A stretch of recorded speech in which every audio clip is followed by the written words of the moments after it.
स्वागत है आपका एक बार फिर से स्टार्टअप चैंपियंस के दूसरे संस्करण में। जरा सोचिए, आप एक किसान हैं, आपने कड़ी मेहनत की और अब आपकी पैदावार तैयार है मंडी जाने के लिए। लेकिन अब आता है सबसे मुश्किल काम। आपको ढूंढना होगा एक ऐसा साथी, एक ऐसा पार्टनर जिस पर आप विश्वास कर सकें, जो आपकी पैदावार को सुरक्षित और सही तरीके से पहुंचाएगा मार्केट तक या मंडी तक। और सिर्फ यही नहीं, सोचिए जैसे आप खाना ऑर्डर कराते हैं मोबाइल पर और देख पाते हैं कि डिलीवरी करती हुई बाइक कहां तक पहुंची, कहां तक आ रही है, वैसे ही अगर आपकी फल या सब्जी या फसल कहां जा रही है वो अगर आप देख पाते तो कैसा होता। हमारे स्टार्टअप चैंपियन की टेक्नोलॉजी से अब ये सब कुछ मुमकिन है। आइए देखते हैं विसाटोगो की स्टोरी।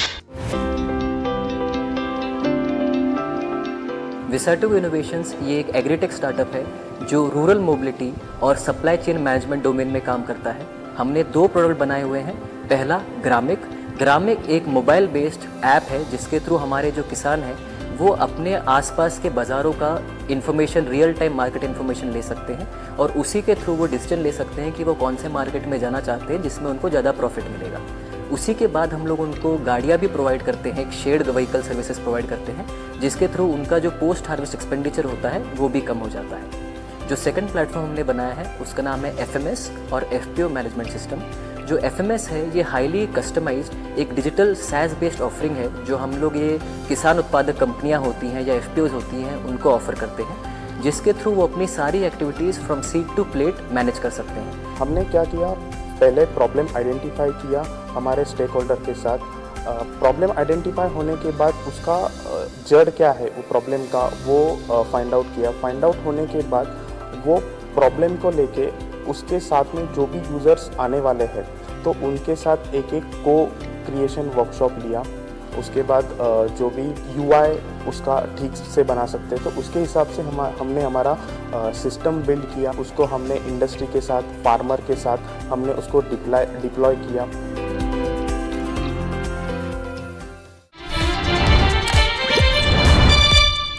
अक्षय और आशीष, आप दोनों का स्वागत है स्टार्टअप चैंपियंस के दूसरे संस्करण में। धन्यवाद। मेरा पहला सवाल आप दोनों से ये है कि आपकी जो टेक्नोलॉजी है ग्रामिक और आपने FPOs के लिए भी एक प्लेटफॉर्म बनाया है, हमारे दर्शकों को समझाइए ये क्या है, कैसे काम करता है।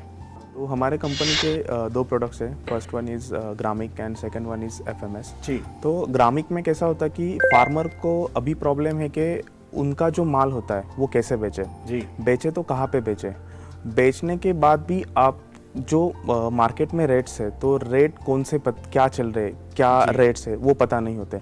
तो हमारा ग्रामिक प्लेटफॉर्म ये सर्विस प्रोवाइड पता है कि जो कंपनीज, जो आपके ट्रेडर्स है कहाँ पे आप माल बेच सकते हैं वो बता देता है। उस कंपनी में क्या रेट चल रहा है, लाइक सपोज A कंपनी है B कंपनी है, मैं कंपैरिजन कर सकता हूँ कि मैं एग्जैक्टली कौन से कंपनी में मेरा माल बेच सकता हूँ। तो उनकी जो भी इनकम होती है वो इनकम बढ़ सकती है। दूसरा, उसके साथ कंपनी है तो कंपनी के लिए माल लेके जाना है तो माल लेके जाने के लिए कुछ ट्रांसपोर्टेशन सर्विस लगती है। वो किसी फार्मर के पास ट्रांसपोर्ट नहीं अवेलेबल होता है तो हम हमारे ग्रामिक एप्लीकेशन पे वो सर्विस भी प्रोवाइड कर सकते हैं, तो उनकी कॉस्ट भी बच जाती है मल्टीपल फार्मर्स लेके जाए तो। दूसरा प्रॉब्लम ये होता है कि एग्जैक्टली कौन से मार्केट, हम मार्केट रेट विजिबिलिटी भी देते हैं कि सपोज नासिक मार्केट है, पुणे मार्केट है, सपोज मुंबई मार्केट है, तो उनमें से क्या क्या रेट अवेलेबल है मेरे जो मैं उत्पाद कर रहा हूँ तो उसके रेट्स भी हम उसमें से बता देते हैं। दूसरा प्रोडक्ट है FMS। तो अभी फार्मर तो कंपनी में माल लेके जाते हैं तो उनका प्रॉपरली मैनेजमेंट होता है, उनका वेट करना होता है, उनकी अकाउंट्स के पैसे होते हैं वगैरह, उनको प्रॉपरली ये होने के बाद कि आप माल वेइंग करने के बाद कितना आपको पैसा मिलेगा, वो प्रॉपरली पेमेंट कितनी मिलेगी, उसका मैनेजमेंट वगैरह जो पूरा FMS एप्लीकेशन में हम प्रोवाइड करते हैं उनको। अरे वाह, तो आपने तो पूरे सिस्टम को ही ऑटोमेट कर दिया है। yes. बहुत बढ़िया। आपका बिजनेस मॉडल क्या है, आप लोग पैसा बनाते कैसे हैं? सो बेसिकली जो हमारा बिजनेस मॉडल है, जैसे आशीष ने बोला 2 प्रोडक्ट हैं। जो ग्रामिक हमारा जो प्रोडक्ट है उसमें हम लोग ने एक बहुत सिंपल बिजनेस मॉडल रखा है जहाँ पे जो हमारे किसान हैं जितनी वो हमारे सिस्टम के थ्रू बुकिंग करते हैं और हमारे मंडियों में या मार्केट्स में लेके जाते हैं उसके बेसिस पे हम पर ट्रांजैक्शन एक कॉस्ट उनको चार्ज करते हैं। सिमिलरली जो हमारे गाड़ी वाले हैं जो उनका सामान लेके जाते हैं उनसे हम एक ट्रांजैक्शन फीस चार्ज करते हैं।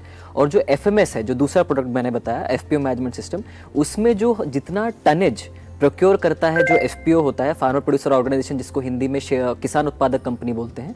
सो वो जितना सामान खरीदेगा उसका टनेज का हम लोग एक परसेंटेज और ट्रांजैक्शन बेसिस पे हम उन्हें चार्ज करते हैं। मतलब जब जब आप वैल्यू डिलीवर करेंगे तब तब Yeah. आप पैसा बनाएंगे। Yes. बहुत सही। अगला सवाल आपसे ये है कि आपने अपने बिजनेस को फंड किया कैसे? भाई प्रोडक्ट बनाना इतना आसान तो नहीं होता। हाँ. तो फंड कैसे किया, और अब क्या आपने किसी इन्वेस्टर से कोई एक्सटर्नल फंडिंग भी उठाई है? So firstly digital impact square जो कंपनी है, उन्होंने हमें स्टार्टिंग से मदद की कि कैसे कैसे आप प्रॉपरली आपका प्रोडक्ट बना सकते हो। उसके साथ उसने हमारे साथ फंडिंग भी की। दूसरा जो है अनलिमिटेड इंडिया, तो उन्होंने भी हमारे प्रोडक्ट बिल्ड करने में मदद की इसमें। अरे वाह, बहुत सही। और अब आपकी टीम कितनी बड़ी हो चुकी है? हमारी टीम पहले थी 4 लोगों की, अब बढ़ते बढ़ते अभी 18 लोगों की टीम बढ़ गई हमारी। बहुत बहुत बधाई आप सभी लोगों को। मुझे एक बात बताइए कि आप जब ये ऐसे प्रोडक्ट्स जो बनाते हैं, आप में से कोई भी किसान तो नहीं रहा, आपने तो खेती की नहीं है, तो क्योंकि आप कृषि क्षेत्र से खुद नहीं हैं, आपने इस प्रॉब्लम को कैसे जाना? क्या आप किसानों के साथ बैठे, आपने जब अपना प्रोडक्ट बनाया, ये ऐप बनाई, तो क्या किसानों को भी इन्वॉल्व किया? कैसे किया ये सब कुछ? ठीक सर, सो बेसिकली हम लोग किसान बैकग्राउंड से तो नहीं थे, लेकिन हमारे जो एक ऐसा बोला जा सकता है कि हम सभी इनफैक्ट किसान बैकग्राउंड से ही आते हैं। ऑल्दो हमारा इमीडिएट बैकग्राउंड वहाँ पे नहीं होगा, लेकिन वहाँ पे था। सिमिलरली जैसे आशीष ने बताया कि हम डिजिटल इम्पैक्ट स्क्वायर के साथ कनेक्टेड थे, सो उसमें हम लोग ने स्टार्टिंग से प्रोसेस समझा कि हमें अगर कोई प्रॉब्लम सॉल्व करनी है तो हमें ये भी समझने की ज़रूरत है कि हम किस तरह किसान को एक्चुअल क्या प्रॉब्लम फेस होती है। सो उस वजह से हम लोग ने उनके साथ गांव में जाके हम उनके साथ रहे हैं, उनके साथ हम मंडी में गए हैं, उनके साथ हमने उनके साथ पूरी रात काटी है ताकि हम उनकी प्रॉब्लम अच्छे से समझ सकें। क्योंकि हम एक इंजीनियरिंग बैकग्राउंड से आए थे, तो हम नहीं चाहते थे कि हम चलो ठीक है हम एक टेक सेवी लोग हैं, हम हमको सॉफ्टवेयर बना के दे देंगे। हम चाहते थे कि उनसे पूरा प्रॉब्लम अच्छे से समझी जाए, जिसको शैडोइंग भी कई बार बोला जाता है, कि हम लोग पूरा उनको समझे प्रोसेस, और उसके बाद से एक एक प्रॉब्लम हम लोग आइडेंटिफाई करें। और जो को क्रिएशन हमने स्टार्टिंग से फॉलो किया कि सारे जितने भी हमारे बेनिफिशरीज है सबको एक ही छत के नीचे लाके उनके सबके साथ एक ओपन डिस्कशन करना, ताकि और अच्छे से उनके साथ एक पूरा इंटरेक्शन हो पाए और वो खुल के अपनी प्रॉब्लम बता पाए और उसमें फिर वो सोल्यूशन का भी पार्ट हो पाए। तो ये इस तरह से हम लोग ने अपना पूरा इंश्योर किया कि हमारे प्रोडक्ट वैसे बने। बहुत सही। तो मतलब किसानों को साथ में लेकर आपने ये प्रोडक्ट बनाए हैं दोनों के दोनों। बहुत सही। मेरा आखिरी सवाल आप दोनों से ये है कि इस वक्त लाखों भारतीय आपको देख रहे हैं इस शो पर, स्टार्टअप चैंपियंस के दूसरे संस्करण पर, वो भी आपकी तरह एंटरप्रेन्योर बनना चाहते हैं, आगे बढ़ना चाहते हैं। आपका क्या संदेश है उनके लिए? सो मैं उनको ये कहूँगा कि जो भी आपको कॉलेज में सिखाया जाता है, तो वो स्किल यूज़ करके आप किसी मल्टीनेशनल कंपनी में ना जाके आप वो स्किल आपके खुद के लिए यूज़ करो। उसका अपने भारत में जो भी प्रॉब्लम्स है वो प्रॉब्लम आइडेंटिफाई करो, वो प्रॉब्लम सॉल्व करो एंड अपने भारत देश को आगे बढ़ाओ। अरे वाह, आप क्या कहना चाहते हैं? सर मेरे हिसाब से मुझे ऐसा लगता है कि हमने स्टार्टिंग से एक जो अप्रोच फॉलो किया था वो था कि हमने किसानों के साथ बहुत टाइम स्पेंड किया जी। अगर हम एक एंटरप्रेन्योर हैं तो हमें मैक्सिमम टाइम हमारा, अगर हमें मैक्सिमम वैल्यू क्रिएट करनी है तो हमें मैक्सिमम टाइम हमारा यूज़र के साथ स्पेंड करना है, दैट इज़ हमारे बेनिफिशरीज, और उनको हमारे जो पूरे प्रोडक्ट का डेवलपमेंट लाइफ साइकिल है उसमें एक्टिवली उनको रोल प्ले करने देना है। तभी वो हम जो एक भरोसे का एक जो बंधन होता है तभी बन पाएगा वो, और उसी से हमारा जो इम्पैक्ट होगा वो एक नेक्स्ट लेवल पे जा पाएगा। सो एक स्टार्टिंग से ही उनको प्रोडक्ट डेवलपमेंट लाइफ साइकिल में इन्वॉल्व करना और उनको हर जगह पे अपने कंपनी का हिस्सा समझना, ना कि वो हमारे कोई एक्सटर्नल स्टेक होल्डर्स है, वो हमारे कंपनी का हिस्सा है बिकॉज उसी वजह से हम चल रहे हैं। सो वो हमें एक अप्रोच रखना चाहिए, तभी जाके एक असली सक्सेस हमें मिल पाएगी। आप दोनों का बहुत बहुत धन्यवाद आज हमारे साथ जुड़े रहने के लिए। इस सेशन से आपके फायदे की 2 बातें अब इस प्रकार हैं। सबसे पहली, कृषि क्षेत्र को तेजी से बढ़ावा मिल सकता है टेक्नोलॉजी से, जो अप्लाई, सप्लाई और डिमांड को भी ज्यादा दक्ष और एफिशिएंट कर दे। ध्यान से मेरी बात को समझिए। आप टेक्नोलॉजी तो समझ सकते हैं, लेकिन अगर आप उसको अप्लाई नहीं करेंगे तो सप्लाई और डिमांड को आप एफिशिएंट नहीं कर पाएंगे। नंबर 2, किसानों के लिए सही जानकारी और साधन का मिल पाना एक बड़ी चुनौती भी है और आपके लिए बिजनेस की एक बड़ी संभावना भी है। तो अगर आप ये इंफॉर्मेशन इकट्ठी कर पाएं, ये जानकारी इकट्ठी कर पाएं जैसे इन लोगों ने किया, आप भी एक लार्ज स्केल पे बिजनेस बना सकते हैं। हर समस्या एक संभावना भी है, निर्भर करता है कि आप उसे कैसे देखते हैं। समय है अब एक ब्रेक का। ब्रेक के बाद होंगे आपके सवाल और हमारे चैंपियंस के जवाब, और मेरे साथ आप लेंगे 19वां कदम और पूछिए अपना पहला सवाल। मेरा सवाल ज़ेंट्रॉन लैब से ये है कि क्या आप अपने कस्टमर्स को अपने हार्डवेयर पर आफ्टर सेल सपोर्ट भी देते हैं? क्या ये भी आपके बिजनेस मॉडल का हिस्सा है? बहुत अच्छी सवाल है। क्योंकि हमारा मशीनरी कैपिटल इक्विपमेंट आती है तो उसके लिए हम ज़रूर आफ्टर सेल सपोर्ट देना है, क्योंकि ये फार्म एफपीओ में रहता है और सिर्फ साल में 3 या 4 महीने चलती है। उसके लिए हमको बिफोर सीज़न शुरू होने से पहले और सीज़न के बाद दोनों टाइम हमको सर्विस करना पड़ता है। और सेकेंड ईयर ऑनवर्ड से हमने कस्टमर्स हमारा एफपीओज़ को एएमसी देते हैं, जिसको एनुअल मेंटेनेंस कॉन्ट्रैक्ट सीज़न के पहले जितना भी पार्ट्स चेंज करनी है, सर्विस करनी है, हम करते हैं और उसके लिए थोड़ा चार्ज भी लगाते हैं।